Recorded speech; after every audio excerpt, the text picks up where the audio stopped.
counter. It feels very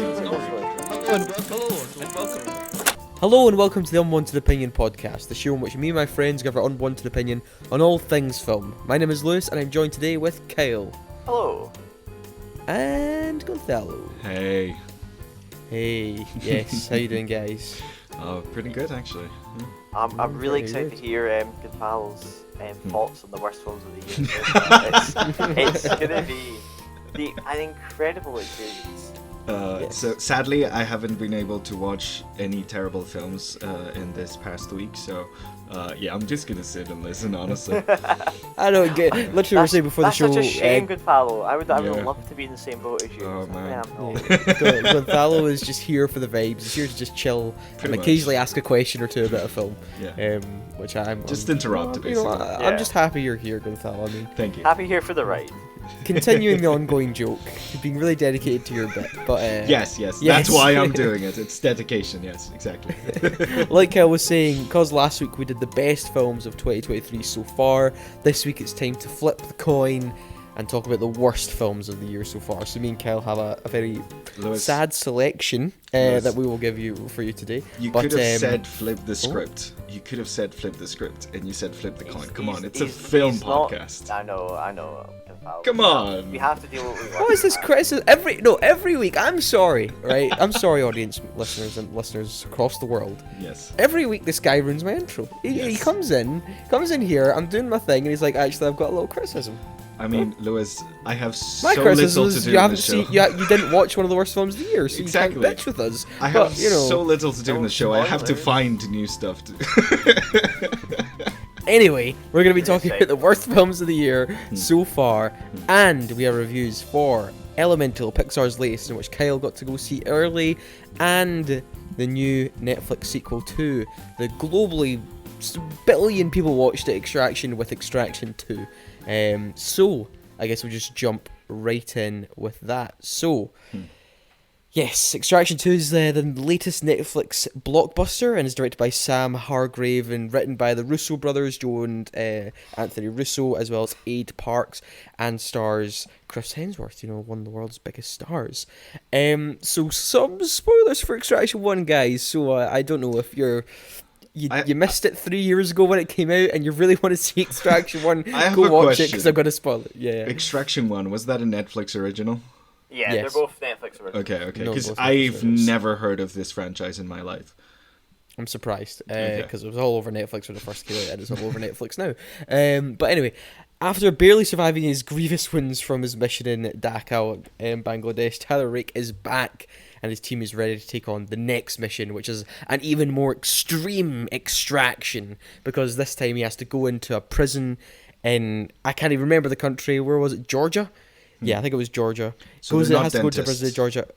No, goes to Georgia and extract a family from a prison. And that is the plot. I mean, the title is exactly what it says in the tin. Kyle, what did you think of Extraction 2? Yeah, so I had to give some pretense. I was pretty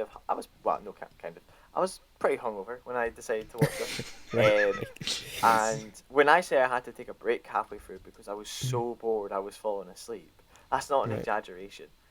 As me and Liz were just saying before this, before the show, it's quite known, Extraction 2, for having a 21-minute one shot. I want to Yes. say it's about Oh, wow. 20 minutes. Appears as one shot, but there's definitely... Yeah, appears as one Well, shot. yeah, Yeah. like Very yeah. kind of 1917 vibes. Mm. So Yeah, apart yeah. from that, and a pretty good action scene near the third act of the film, I couldn't tell you anything that happened. I was so goddamn bored for the entire thing. The Russo brothers aren't great filmmakers, as we've discovered in recent years. This script is so lackluster with anything to do with its characters. As I was saying to Oh, yeah. Lewis, that Paper thin. when you have action films like your Mission Impossibles, your John Wicks, which Yeah. puts a big enough emphasis on the characters as it does the action, I'm not just expecting mindless action with a paper thin story and for you to go, look how great this is. Yeah, because that's kind of what you want. Yeah. it's getting so much hype for having one of the best action sequences ever. And I'm like, yeah, if it was a 20-minute short of just going, here's a cool one-shot, 20-minute short film, I'd have been like, yeah, it's That's awesome. cool.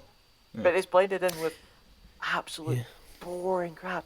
I mean, Chris Hemsworth's character goes from being, like, literally, as Lewis said in the last film, like, critically dead, called dead on the... Shot in the neck and then falling off Yeah. a bridge seems pretty very dead. classic. Skyfall style, Yeah, To, that's how they killed me last time, honestly. Like, having to go through some rehabilitation stuff, and you're like, oh, it's going to be taking a while for him to get back in the game. To 20 seconds later, he's starting this 21-minute action sequence, and you're like, alright. You okay? Over that fast? And for the whole thing is that they're Yeah. trying to kind of make the humans have some kind of connection. And what they do kind of succeed with one character, I would say. Yeah, the mother mother. that he has to extract. She has a child, though, who is kind of pushing up there my worst list of children in films, which currently he's got a list. which currently has 2 people on it. Yeah. This kid and that kid from Black Adam are the 2 That was are on bad, it. yeah. And yeah, it's just, it kind of annoys me that such good action is kind of overshadowed by really just rubbish plot and underdeveloped characters. Yeah. Well, that's I mean, I'm kind of on the same boat as you. I mean, oh my god, this is like AI written characters, so bland. There's not really any conviction in a lot of the performances. Chris Hemsworth, I guess, is like serviceable. And thing like we about said, Chris Hemsworth is he's just kind of like charismatic and likable, so it's really hard to make him unlikable. I think the only thing I've seen him where it was like, why is this a thing, was like the Men in Black International, and that's one of the worst written films of all time. He's very sort of like stoic expression and just I'm a manly man, sort of. I'm gonna save the day, sort of thing. But yeah. It's very paper thin. I like it's dull. It's kind of, it doesn't look like. See, when it's just people sitting in a room, or when it's like the action isn't happening, it's like, I don't know. It just kind of looks a bit like, yeah, this looks like a Netflix movie. It doesn't seem very cinematic until the action kicks in. Which I think that's the thing really with Extraction 2, is that you're either going to be so on board for the action that you don't really care about the plot, or you don't care about how underwritten everything is, that you're just like, wow, this is so entertaining. Or you're going to be like, that's not enough and this whole thing was kind of a waste of time. I'm a bit more forgiving than you, Kyle, though, because I think I was tired and grumpy. I know, fair. I think that's the issue, I don't think we're too far off each other, but I think I really did think that I liked the progression of the 21-minute sequence from the prison to then a car chase, then the train thing. The train thing I thought was really good, actually. I really, really liked the train sequence of it. And the riot is just, it's so violent and extreme, and Chris Hemsworth is still punching people while he's on fire, and I'm like, right, that's really good. I really did enjoy all that stuff, and I got really into it. And then the tower sequence as well, the whole tower assault towards the end of the second act is... It's filled. It's like, okay, this one isn't going to be as long, but we're going to fill it with really creative kills with the use of a gym and all the gym equipment, which was, some of them was, it's really brutal. There's really brutal, and the final fight in the film as well gets really vicious, which I kind of liked. But that's why I'm a little bit more forgiving, is because I just feel like, for years, even like the biggest blockbusters and stuff, a lot of the action is so just bland. Meh, or just forgettable. I mean, we've sat through so many like Fast and Furiouses, like, and their action sequences outside of the car stuff is like, it's so forgettable. The physical fights are practically non-existent. We talked about just so many crappy superhero films in the last few years, and their action sequences are just dull, and the fight sequences are boring. I mean. And that's why I think Extraction 2 is in that mid-tier. I mean, like you said, this isn't John Wick level, this isn't the Raid level, nothing like that, Bruce Lee, nothing like that. It's not on those top upper echelon Mad Max stuff. But it's definitely not as bad as like some of the action in Fast and Furious, or like some of the lesser Marvel films, or a bunch of crap you see every year, or the Taken sequels. I don't know why that came to mind, but Jesus, those are rough. But yeah, I guess we'll just get to scores. So Kyle, what are you going to give Extraction to? It's going to be a 4 out of 10 for me. Like you said, I'm probably looking at this a bit harsher than you, but in the current state that I was a bit fragile, and this film did not do things, especially how I had to watch it in 2 parts. Really didn't do it for me. Extraction 2 is a 2-parter. I'm going to give it a 5 out of 10. I mean, okay, we're not we both agree. We're not far off. Yeah. Like we said, I think we're quite the similar page. We both very much agree that the characters and the stories, like whatever. I mean, visually, some of the scenes are pretty rough, but look, the action is great. The action's very good, and if that's all you're there for, then I guess you'll have a good time. So. There you go. There's Extraction 2, a 4 and a 5 out of 10. So it's not like aggressively bad, like no, it's not. It's not going to be the worst of the year. Watch the 35-minute cut, which are those 2 action scenes, and you'd probably think it's quite a good film. Yeah. Okay, so Kyle, you have a review for Pixar's latest Elemental, so let's get right into it. I say, before we get into this, Elementary, my dear Lewis put me under the pressure with like whatever film, because so this was a secret screening, and you don't know what you're going to go see in, but it's usually a film that has been out in the States that won't come out in the UK here for another week or 2 weeks or month or so. And Lewis is like, you're going to have to do a review in this, and I was like, I usually just kind of get Lewis to kickstart my memory when he starts talking about it, because Lewis will take notes and then I'll get my memory going. So I've actually written. How do you guys take notes while you watch something? I'm incapable. No, of we don't writing. take notes in the cinema. Oh, okay, good. Okay, good. I came back. I just once, if I'm going to talk about it on this, like 15 minutes. Occasionally I have time in work, I'll just write something out, but I'll usually quickly type up some bullet points. I came back from the cinema last night, and I went and I started frankly typing, and Dad's like, so how was it? I was like, no time still, I've got to do this. I was like, he's got a deadline. I had drafts, I had dictionaries out, God. I was like, right, I need to actually think about what this movie was. Did some research on the side, incredible stuff. Wow. Wow. And I've got it written out here, so it will be. You're really building it up right now. I know, it's probably the best review I've ever heard in my life. Let's go. So Elemental is the latest film from Pixar. It is helmed by director Peter Sohn, who is best known for his 2015 film The Good Dinosaur, which was also another Pixar film. Not my favourite Pixar film, but moving aside. Yeah. The movie features the voices of Leah Lewis as Ember Lumen and Mamdudo Afi as Wade Ripple, and is set in Elemental City, where the elements water, air, and earth live in peace, with the fire elements living in a kind of suburb fire city just outside the main city, the main elemental city. The story revolves around Ember, who is the child of immigrant parents from Fireland, who have good name. Who defined xenophobia to basically establish a thriving convenience store with the fitting name Fireplace. There's a lot of tongue-in-cheek names in this film, by the way. Yes. Ember's journey unfolds as she strives to prove her capacity for taking over the family business, allowing her father to retire. However, her fiery temper leads to a water pipe issue that endangers the entirety of Fire City. Ember is accompanied by the overly emotional water element Wade to help find a solution, while along the way exploring the possibility if fire and water can mix. Okay. So Elemental presents a poignant exploration of heritage and prejudice in this film. Casting fire elements as foreigners who are perceived as threatening due to their intensive heat and potentially destructive nature. There's parts where the family will go see like a flower show, but fire elements aren't allowed in because there's a chance that they can burn the flowers. Ember never gets to see her, favorite flower that she's ever dreamed of seeing. The metaphors that they kind of show here and the way I think are quite good introductions of such concepts for these younger audience members that's kind of targeted. I see what they're doing, but I'm like, this is actually quite a good way for a young child to kind of go, why are all these other elements looking at this element differently?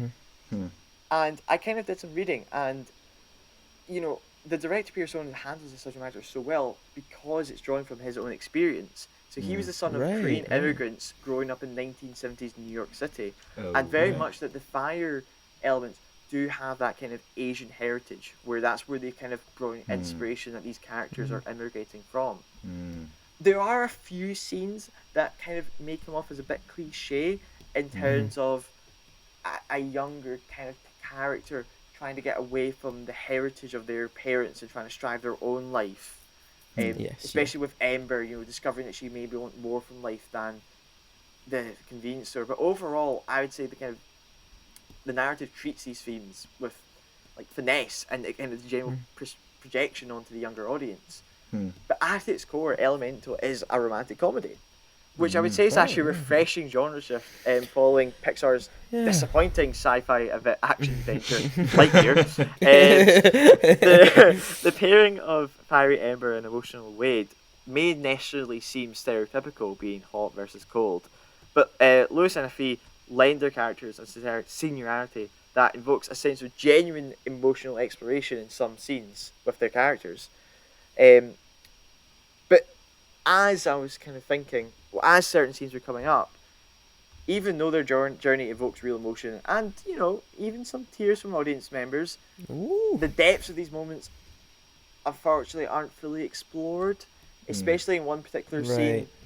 But I have to remember that it is a Pixar film, and Pixar does require a happy ending to some sorts. And that's all I'm going to say is a spoiler-free section. But if you were to watch the film, you would understand which scene I would be like, whoa, that would be really good to explore these characters. Right, okay. Looking on some of the kind of more negative aspects I have of this film, Elemental borrows a few narrative clues from Walt Disney Animation's Zootopia or Zootropolis, whichever one you, because I saw it in the States. I was kind of Zootropolis. Zootropolis. Sorry, I get it because I saw it in the States and I kept saying it wrong, and Liz keeps yelling at me. Yeah. So this kind of compromises some of the originality to some extent, because the comparison of water and fire is eerily similar to Predator and Prey presented in Zootopia. The film also kind of succumbs to the very formulaic structure of a romantic comedy, making the plot very predictable if you know what's kind of gonna. If you've seen any romantic comedy, you could have seen this film, if you've seen one, you've seen them all. Sort of thing. I have an issue though. Yes. All right. The painful attempt of the studio or the company to appeal to the LGBTQ plus community by introducing the first non-binary character to a Pixar film, which is a sentient blob of water with 20 seconds of screen time. Oh. It felt very... so they can take out for China. Yeah. It was a painful check-the-box moment trying to seem inclusive, which I think is really bad when the company itself, huge Pride Month parades, and always advertises. They did the same with Lightyear, but in fact, Lightyear was a behind-the-camera shot scene, and this was a 20-second cameo, even. Yeah, but it's so they can surely take that out. I understand it for international I stuff. always kind of feel that they know what they're doing. You're kissing or getting off the can. You really have to push these things, or just say, listen. Although I have to say the animation quality is really good, particularly in the portrayal of the water and fire elements, because the water's always constantly moving. Their hair are like waves, kind of the water kind of coming over them. Fire is always constantly kind of flickering or sparking off, and especially with the kind of comparison of the two of them being in most scenes, you always get some nice reflective light off of the water element from the fire. Not say that I don't think the same carries over to the other elements, because there's less screen time given or care given to Earth and Air, because their characters aren't the main kind of protagonists in this film. I have to say the carefully designed locations of Element City are quite nice and appealing. Once again, giving off similar vibes to Zootopia. Particularly a favourite one for me was Wade's family's apartment echoes an indoor swimming pool, and that all their furnitures are inflatables that would be found in a swimming pool, which I found, it was a unique charm in those kind of scenes. But like I say, not all of it. It wasn't one of those films like Spider-Verse where you would look at the background and you'd be impressed by the background. They were really focusing on what was there in front of you. But I would say, in summary, Elemental may not scale the highest of Pixar's, illustration history, it certainly surpasses the lows. No offense to Lightyear once again, taking a look at you a few times. I would say it successfully addresses profound themes in an accessible manner for its young target audience and presents a genuinely authentic love story between two enduring characters, coupled with what I would say an ending that will elect both laughter and tears from adults. Elemental earns a respectable 7 out of 10, I would say. 7 out of 10. Nice. Oh, Yeah. That's really nice. nice. You were on the money, Lewis, as you predicted. I know, earlier. I did. I was like, I wonder what Kyle made me. Kyle gave me absolutely no hint before this was going to start of what he was going to give this. He never told me if it was good or bad or anything. He didn't tell me a single thing. And I was like, he was like, guess the score. I was like, I reckon he'll give it a 6 or 7. And then good boom, guess. so a 7. And you were on the money.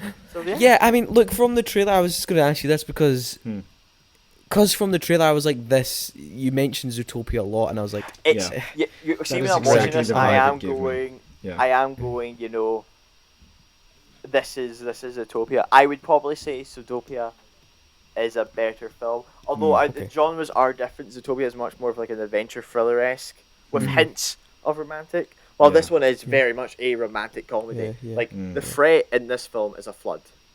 Okay. It's not a creature that's going around turning prey into predators or predators. Yeah. Or Yeah. no, was it turning predators? I can't remember exactly the Fear plot of, of yeah. Zootopia. well. So there's less kind of good. like suspense in that. Like, is there a murder going around? But Yeah. it is very much a kind of Zootopia feel. But yeah, Well, I would 7 out definitely of say 10, there you go. the director was kind of wanting to make his story.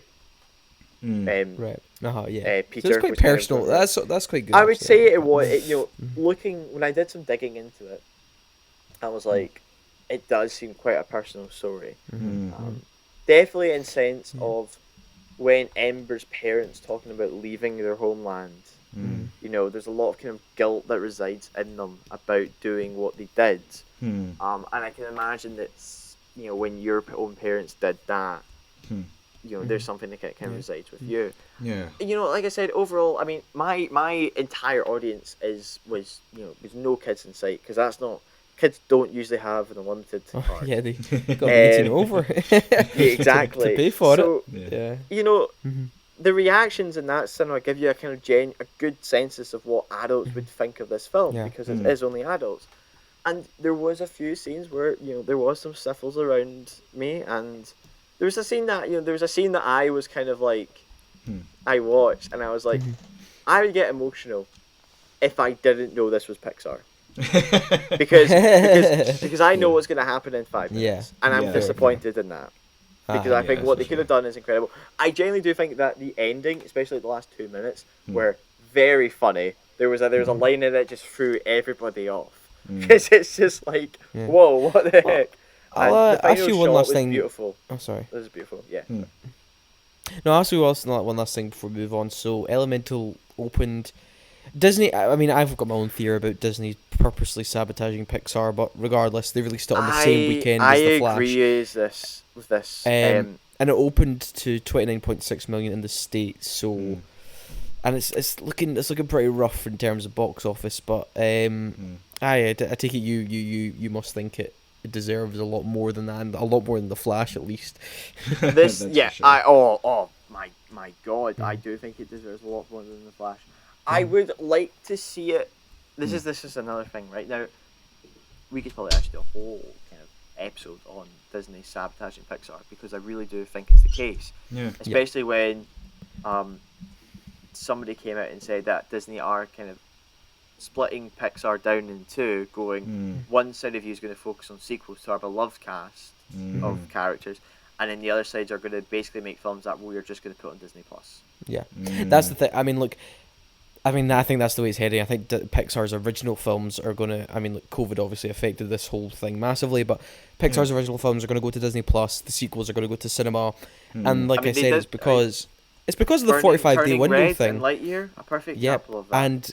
And like we talked about in the animation episode, I think when talking about Treasure Planet, Disney's done this exact same things 20 years ago to get rid of 2D animation to make way for Pixar, and now they're sabotaging Pixar in order to make way for their streaming service. It makes sense, because if you think about it, even before Disney bought out Pixar, they were trying to compete with it in like this new 3D market, and after they bought them out and Pixar became a subsidiary of Disney, they still kept they kind of had it as like a second studio, you know, like Pixar was doing its Pixar thing, Disney is still like the big one doing its thing. And now that they have a 3D studio and stuff like that, honestly, I wouldn't be surprised if they're pushing to make Pixar become like their direct-to-DVD movie studio, you know? Yeah. I don't even think about that, because that gives me the so fear. sad. Because Yeah. I watched that film and I genuinely felt more love and care was put into it Yeah. than Lightyear. Because I feel Lightyear was almost thrust upon Pixar. Oh, absolutely. 100%. I mean, 100%. Inside Out 2 is next year, and Toy Story 5 is being made now, so it's Inside it's Out quite 2 sad. is not a thing that should come out of anyone's mouth ever, but there you go. Yeah. But yeah, Yeah. I would yeah, say if you had if it was like a family day out, I would 100% recommend this movie. Probably better experience than any other kind of family film that's in the cinema right now. I apart want to from ask something. Little Mermaid. Yeah, I want to. Yes. I want to ask Spanish man in the something, 'cause crowd. I haven't seen it yet, obviously, but I think that happened to me. With Oh, sorry, that shocked me there. to compare this, like you've compared this movie a bunch with Zootopia, and I can understand it, because when I first saw the trailer, that is pretty much what I like immediately went to. I did not think they were going to go the segregation route. I didn't think they were going to go with like one of the elements is segregated more than the other. Do you think that this movie fixes a thing that I have with Zootopia? So, like, the idea of segregation behind Zootopia that I think was kind of dangerous is that it was predicated on a real idea, like the predators were actually more aggressive than prey back in the day. Like, it had like an actual scientific or like kind of backing to it. No, whereas this is very. it's very like we just real decided. life. Yeah. It's interesting because it starts off showing Elemental City very much taking cues from New York, where it's like the first wave, which were, let's say, the Spanish or whoever, Columbus coming over. The second wave being all the kind of Europeans and English, which formed what is now America, and then the third wave maybe being the Italians coming over during the war, and then Flame is looked at the fourth, wave coming in, and that's when like everybody in the Elemental City is kind of going, no, we look at you as the outside. Oh, okay, yeah. There's like a very the most it's a very, recent it's element very, kind of thing. yeah, Okay, it's very subtle artwork at the start, and it's showing them that they're all the same. But it's now that this three groups that have come in have decided, no, we don't accept what's in your homeland. Yeah. We they don't do, acknowledge they do you a very, as like part of this. they do a very clever thing where in suggesting that kind of Eastern kind of food's maybe a lot spicier than Western food. They do a very kind of clever scene where obviously they're flames, so they'll like eat boiled charcoal and such. And Ember's dad's trying to make Wade drink one, and he's obviously water. So when he eats it, his stomach boils, and it's like him not handling the heat. I would it definitely handles it better than Zootopia on that front. I do. That's good. Yeah, because like that was generally something that I wanted to figure out. Because as like you said, as like an introduction to this idea of like cultural segregation and like racism for kids, I think it's like something important. So I'm glad they handled it better. Yeah. Sorry. Well, right, okay, so thank you very much, Kel, for your Elemental review. That releases in UK cinemas on July 7th, and I'm pretty sure in other markets too then.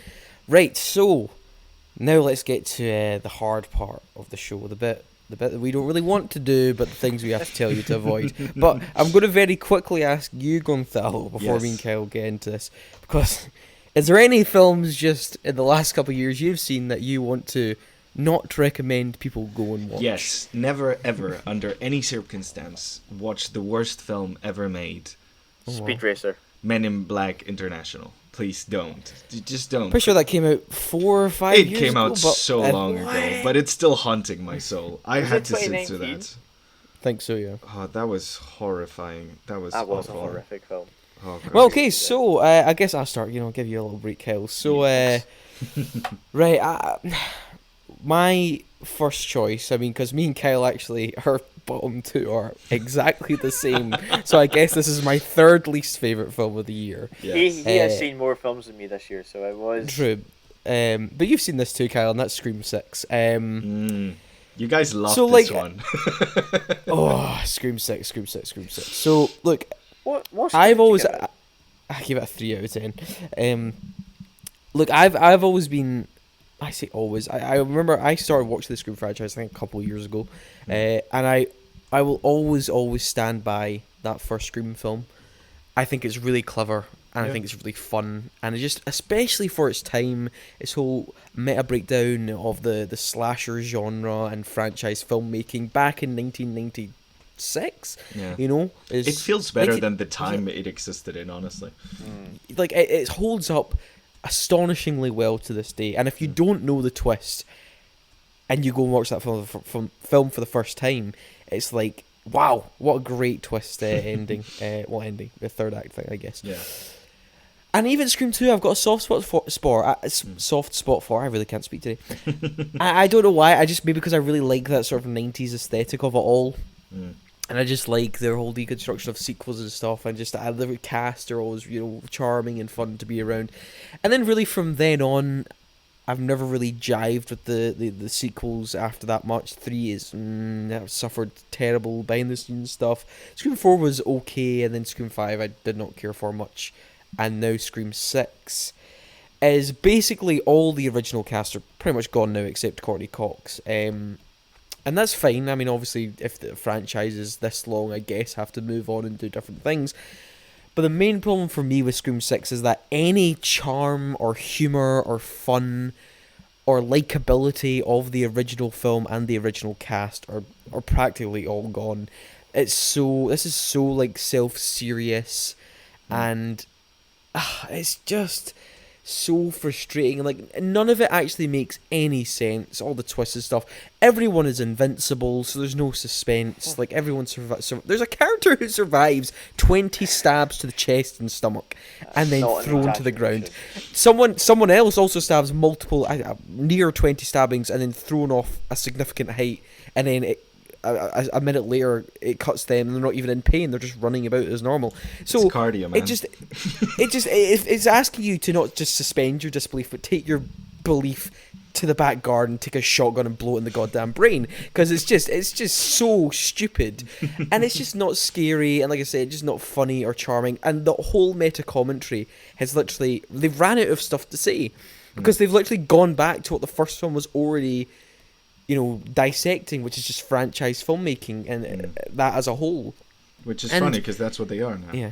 That's what they are now, and it's just like, I can't believe we're on fucking Scream 6. I can't believe there's 6 of these now, It's like, the whole joke in the films is that there's the Stab franchise, which when I think in Scream 4, they're jokingly on Stab 7 or 8, and it's like just milking the franchise like Friday the 13th or Nightmare on Elm Street or Halloween or something like that. And now we're on Scream 6 and they're going to make a Scream 7. So I'm like, oh my god, you've become the parody. It's just, I found it so just annoying. Yeah, exactly. I don't get it, honestly. The Scream thing is kind of done for me now, and I'm done with it.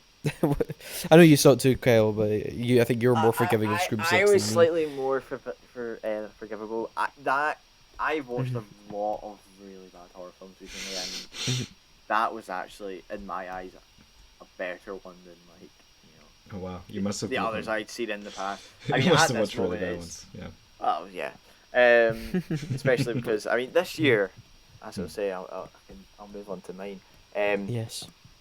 I would have usually predicted what my lowest film would have been this year, but we're not getting a Halloween film, so it's an intriguing year. What could it be? Who knows? Yeah. Well, what's your first? I guess your second worst so far. My second worst so far, mainly because the other one's more fresher in my mind.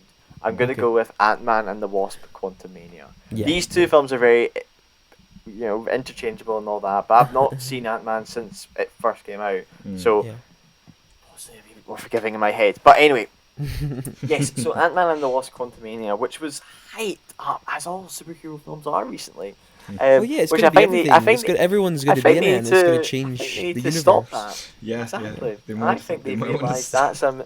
that's a mistake. So it follows Scout Lang as he's now the kind of hero of the world after saving everybody from Endgame, and his daughter Cassie Lang does some stuff and end up in the quantum realm. Blah blah blah. Kang's there, yo, big villain. Yes. Is he getting you recast know- anytime soon, by the way? That's another conversation. So yes, and then what we get is honestly possibly one of the worst visual films of all time. Until you get to number one, or you're on number one. Get to number. I would say Ant-Man though has a consistent poor, Look. quality because it's Yeah. constantly in front of a green screen. Mm. I mean, the best comparison of that film is Spy Kids 3D. Oh wow. Yeah. And I think they handled the CGI better. See, but at least in Spy Kids You know? 3D, it was supposed to be inside a game, so you assume that They was had the a quality they had of a CG they had inside they had the a game. good You know? they had Yeah. a good story. in Spy Kids 3D. And what you get in this film, right, is just a huge amount of running around and screaming at nothing. Yeah. A plot that doesn't really make sense because I feel Marvel are trying to hide the big kind of arching villains plot where, as with the Infinity Saga, everybody kind of knew what was happening because everybody knew that getting the stones were the main priority.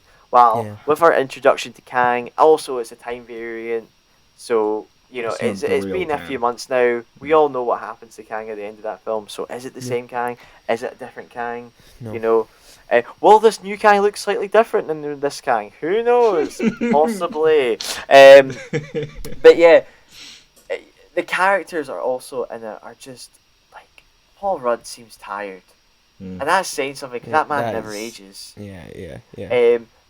With Michelle Pfeiffer, Michelle Pfeiffer, yeah.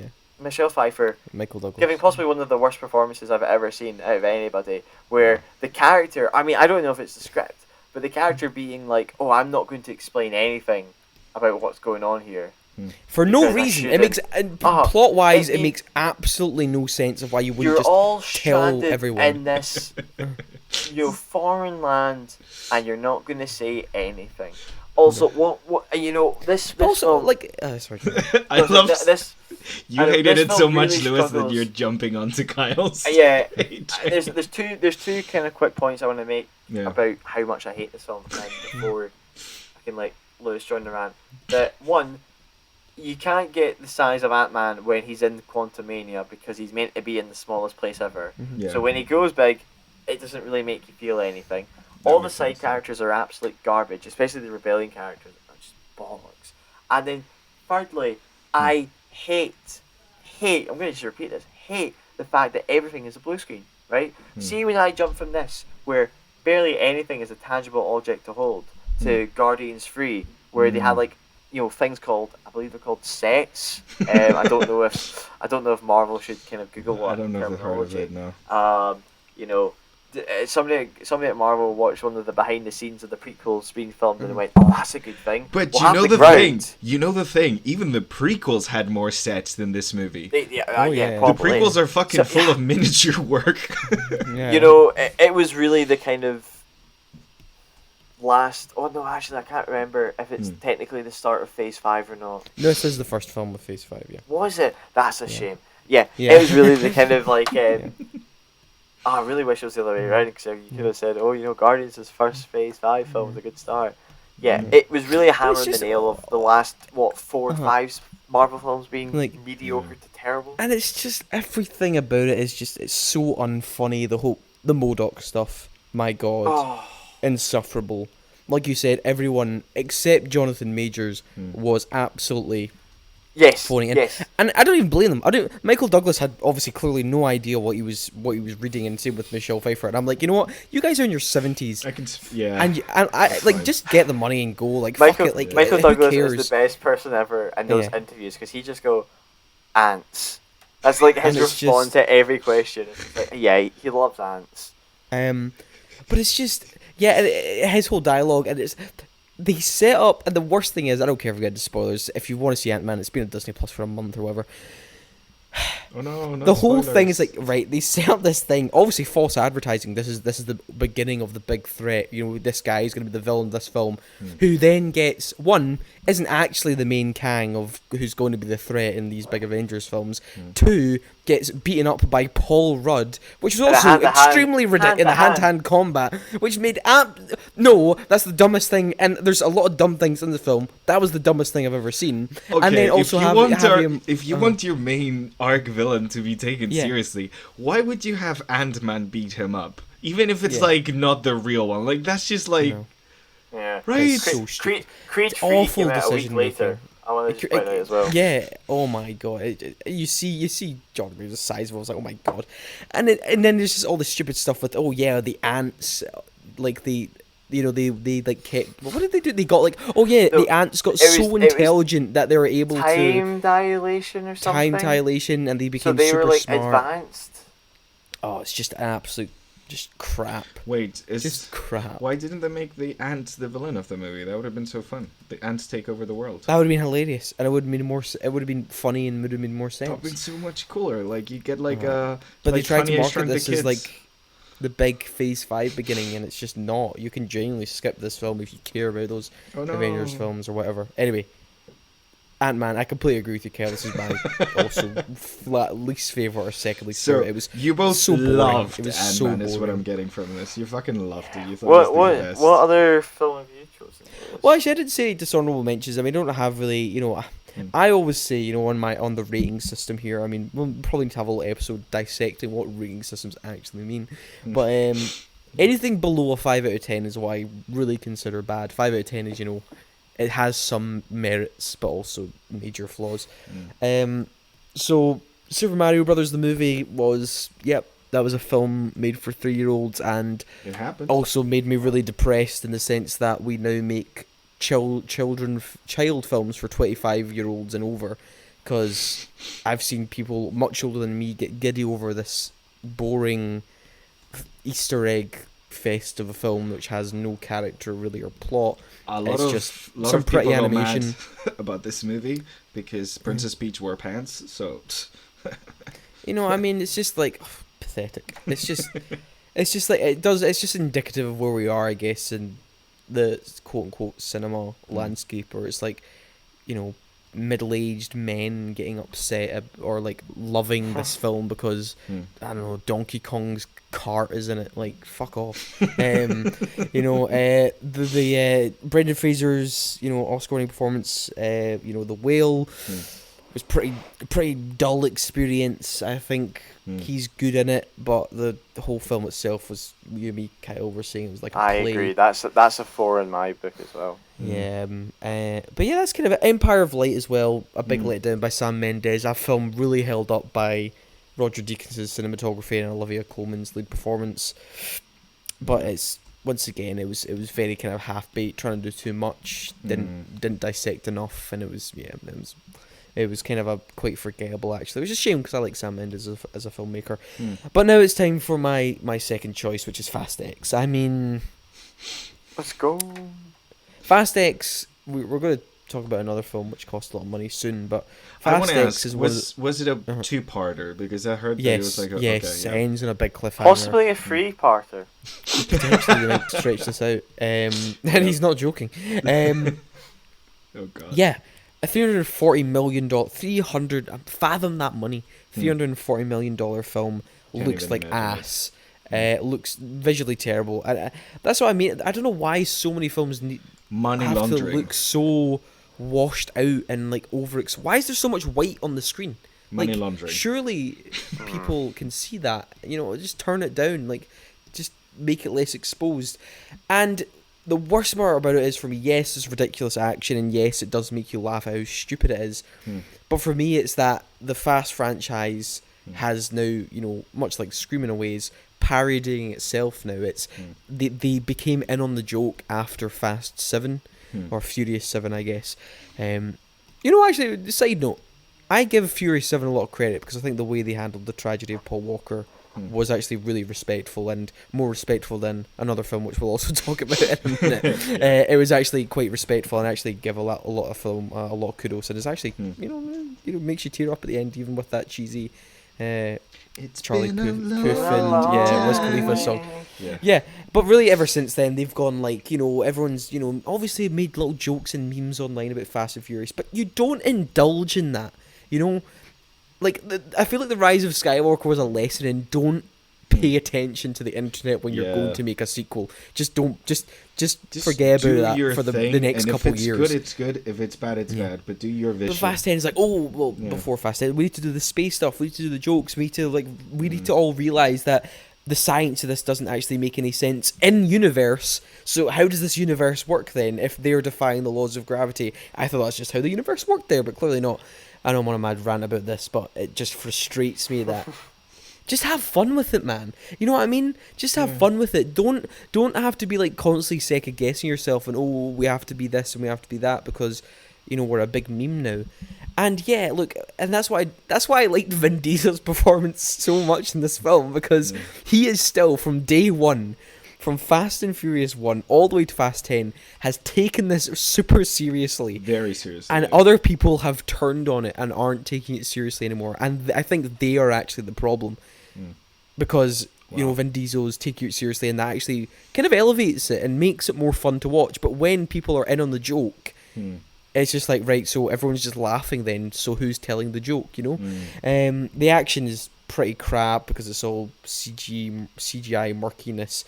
There's no like really many real. There's some very few real car stunts in this, which look good, but they split up the whole cast, and it's just meandering, and it goes on, and it's just so many of the side characters genuinely just have no screen presence, and it's just when it cuts to like Roman and stuff and their plot line, you're just like, it's so unfunny. It's almost like because they're the comic relief characters in these films, and when the film is this whole parody of itself now and then more comic relief, and it's just like shut up. It's just it's dumb. It's so dumb and annoying. And 10 out of 10. Yeah. Yes. And I could just hear people being like, well, it's dumb, you're meant to have fun with it, and I'm like, but it's problematic now. It sort of doesn't really make any sense. It doesn't really has lost its identity completely. And I actually think box office wise, this film the franchise is really falling off. Actually, I mean, it's made like a good. Well, I say it's falling off. It's going to make $700 million worldwide, which is break-even money for a film with this size budget. But domestically speaking, with the American audience, it's not even cracked 150 million, which is quite shocking for a franchise this big. So I think people are getting pretty disinterested in it. Specifically with like a franchise like Fast 5, Fast and Furious, which was like the kind of like still holdout of competition against big superhero movies and stuff. Yeah, absolutely. But it is kind of falling away, and I think, people are just kind of fed up with it, and I'm fed up with it, in all honesty. I think its best days are absolutely behind it. But yes, that will be my second choice. Kyle, this is kind of our joint number 1/2. Yeah. I'll let you take the reins on this one, because... I thought we did a whole episode about it. And we did a whole episode this last week. You think you might, but 7 days ago, me and Lewis were sat in the theater with my dear friend, Oren. He's not recovered, actually. I've not heard from him since. He's not recovered. Nobody's heard from him. I'm actually kind of concerned. We saw The Flash, and I do not understand what this film has done to people, because I want to go quick. I'm going to go quick on the 2-minute run here. People saw this at CinemaCon, saw what we saw, by the way, and they were like, "Oh, it's brilliant. The CGI's not finished, but they'll fix that." And now they're like trying to defend what they said originally, and I'm like, it wasn't a good film. Of course you're just going to sit there and say it's good. You saw it at CinemaCon. I think these people are worried that if they come out and say it's bad, they'll have those like memberships revoked. They'll have those privileges revoked, Warner Brothers is in a very spiteful era right now, so they definitely would have. I would, if I went into that CinemaCon viewing and came out and gave my honest reactions, I'd be getting a call saying, "You're never coming to one of our premieres again," and I'd be going, "Thank God." I feel like I'm not. It's utter. I mean, we like you said, we did a whole episode about this last week. Yes. But of an absolute shoddy plot going around in absolute nothing. And right, so I actually want to quickly jump on something, right? Because Andy Muschietti confirmed this, right? This kind of feels like There's a lot of tweets out there where they went, oh yeah, it was like, that's what you're meant to see in this Fate Force. Like, it's meant to be distorted memories, so it's not meant to be real. And then people were pointing out, well, has he seen distorted memories of other universes? Because then your plot falls through, your point falls through. And it went, were those babies distorted memories? No, you're CGI shit. And he kind of pointed out, because obviously a big issue for a lot of people was that there's no inclusion of the Reverse Flash, right? You had the Dark Flash for about 2 seconds. And Annie Sherry came up and confirmed that the person that killed Barry's mother was the Reverse Flash. Oh, great. Hoping that, that would spur interest in people going back and trying to see stuff, which he's not in it. And I'm like, but that doesn't make sense. Flashpoint was the whole thing that Barry went back in time and stopped Fawn from killing his mother, or stopped whoever was killing his mother. Yeah.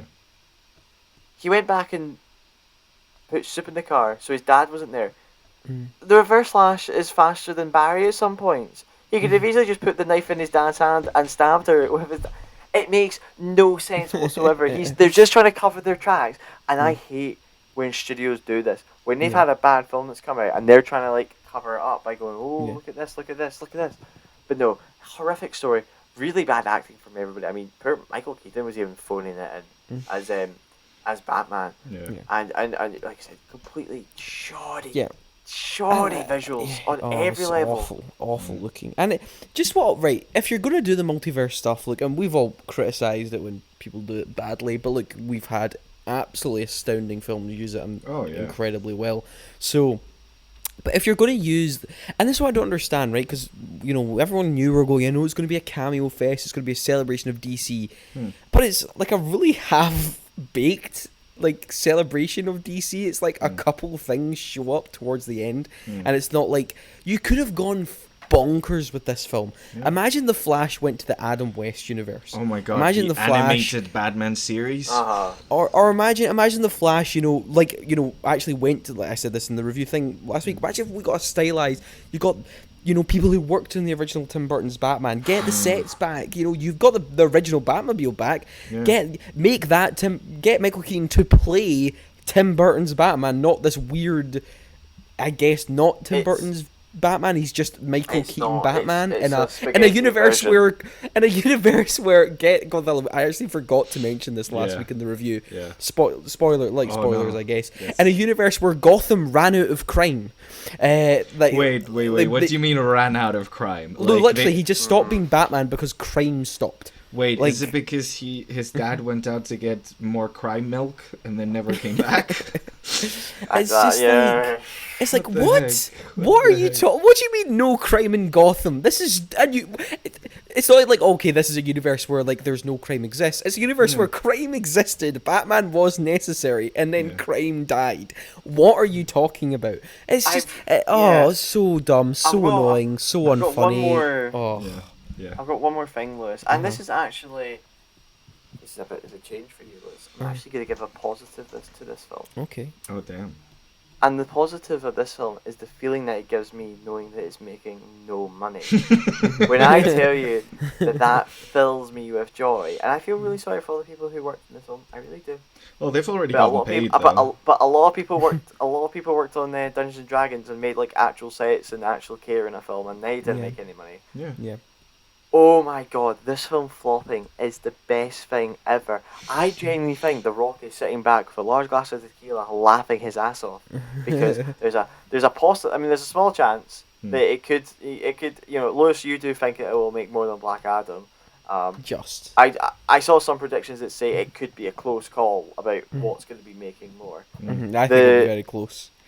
The Rock did say the hierarchy of the DC universe was about to change. I don't know if he knew what he was saying when he said that. Because, oh my god, it's going downhill so bad. And the best thing, I won't name names here, but I told you, Liz, beforehand, there's a certain person on a certain platform that was talking about, I really don't understand how this film isn't making money. It's a great film. I'm like, you're insane, mate, because it's not. It's just not. Wait, did they see it? That's the question. Yes, they saw it at CinemaCon. And they still said it was a great film.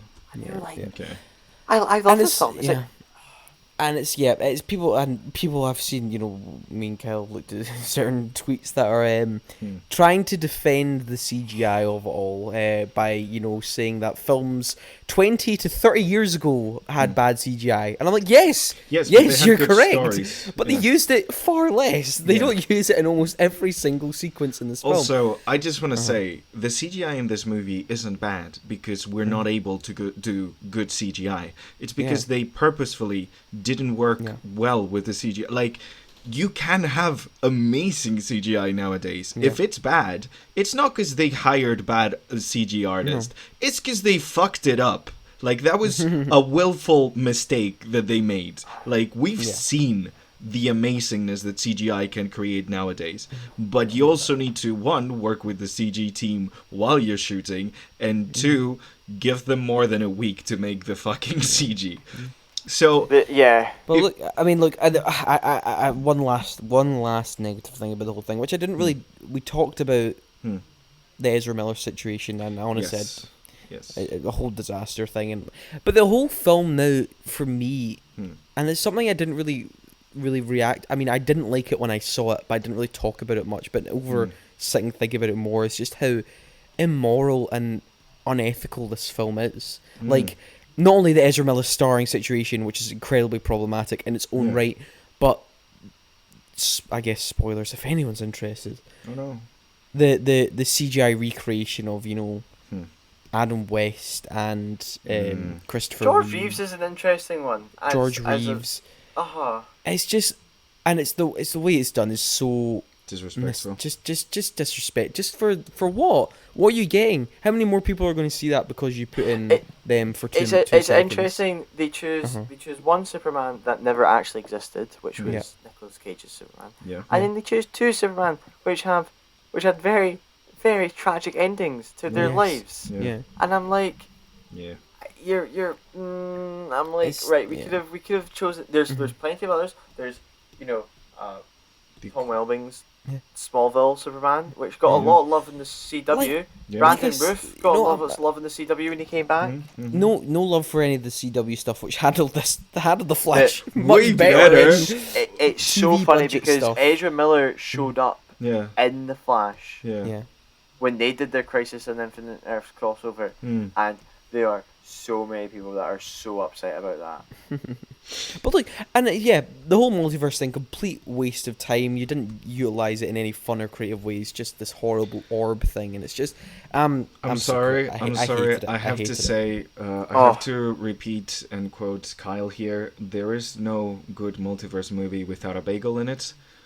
It's just a fact. It's the truth. It's just I want to just to jump quickly back on, Lewis, to you saying that certain post on Twitter. When somebody's saying, since when do we let CGI ruin our entire cinematic experience of a movie? The 4 films he posted was Ang Lee's Incredible Hulk, which had great visual effects for its time. CGI.